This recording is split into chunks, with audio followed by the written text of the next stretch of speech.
तो चलिए आज एक दिलचस्प कहानी समझते हैं। दुनिया के बड़े बड़े नेता, चाहे वो राष्ट्रपति हों या प्रधानमंत्री, जब भी विदेश यात्रा करते हैं तो आमतौर पर हवाई जहाज का इस्तेमाल करते हैं। वजह साफ है, तेज, सुविधाजनक और आधुनिक दौर की सबसे आसान यात्रा। लेकिन इसी दुनिया में एक ऐसा नेता भी है जो इस पूरी व्यवस्था से बिल्कुल अलग रास्ता चुनता है। ये कहानी है किम जोंग उन की, जिनका सफर करने का तरीका आज भी लोगों को हैरान कर देता है। जहां ज्यादातर नेता प्राइवेट जेट की रफ्तार पर भरोसा करते हैं, वहीं किम जोंग उन एक हरे रंग की प्राइवेट ट्रेन में सफर करते हैं। और ये कोई हाई स्पीड ट्रेन नहीं है, बल्कि बेहद धीमी चलने वाली ट्रेन है, जिसकी रफ्तार करीब 50 से 60 किलोमीटर प्रति घंटा ही है।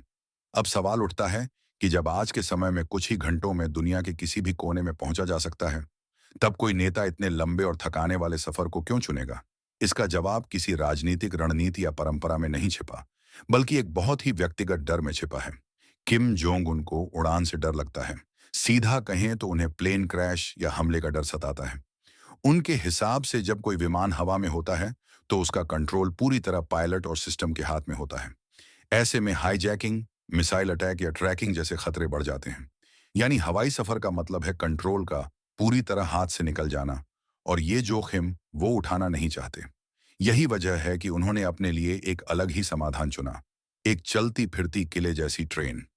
उनकी ये खास ट्रेन, जिसे अक्सर तैयांगहो कहा जाता है, सिर्फ यात्रा का साधन नहीं, बल्कि एक मजबूत सुरक्षा कवच है। ये ट्रेन पूरी तरह बुलेट प्रूफ है। इसमें अत्याधुनिक सुरक्षा सिस्टम लगे हुए हैं, और इसका कम्युनिकेशन नेटवर्क इतना एडवांस है कि वो चलते चलते भी अपने देश का संचालन कर सकते हैं। इतना ही नहीं, इस ट्रेन में उनकी पूरी सिक्योरिटी टीम, मेडिकल स्टाफ और यहाँ तक कि उनकी बुलेट प्रूफ लिमोजीन तक साथ चलती है। लेकिन इतनी भारी सुरक्षा की एक कीमत भी है, स्पीड। इस ट्रेन का वजन इतना ज्यादा है कि इसकी रफ्तार काफी कम हो जाती है। यही कारण है कि किम जोंग उनको पड़ोसी देशों जैसे चाइना या रशिया तक पहुंचने में भी कई दिन लग जाते हैं। अब सोचिए, जब पास के देशों तक जाने में इतना समय लगता है, तो दूर के देशों तक पहुंचना कितना मुश्किल होगा। यहीं से इस कहानी का सबसे दिलचस्प पहलू सामने आता है। इस एक व्यक्तिगत डर का असर पूरी दुनिया की राजनीति पर पड़ता है। क्योंकि वो हवाई यात्रा से बचते हैं, इसलिए वो दूर देशों, खासकर यूनाइटेड स्टेट्स जैसे देशों की यात्रा शायद ही कभी कर पाते हैं।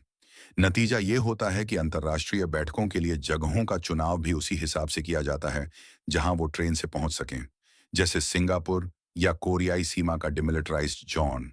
यानी एक नेता का व्यक्तिगत डर सिर्फ उसकी यात्रा को ही नहीं, बल्कि पूरी अंतर्राष्ट्रीय कूटनीति को प्रभावित करता है। और यही इस कहानी का सबसे बड़ा सवाल है, क्या एक इंसान का निजी डर सच में दुनिया की राजनीति की दिशा तय कर सकता है?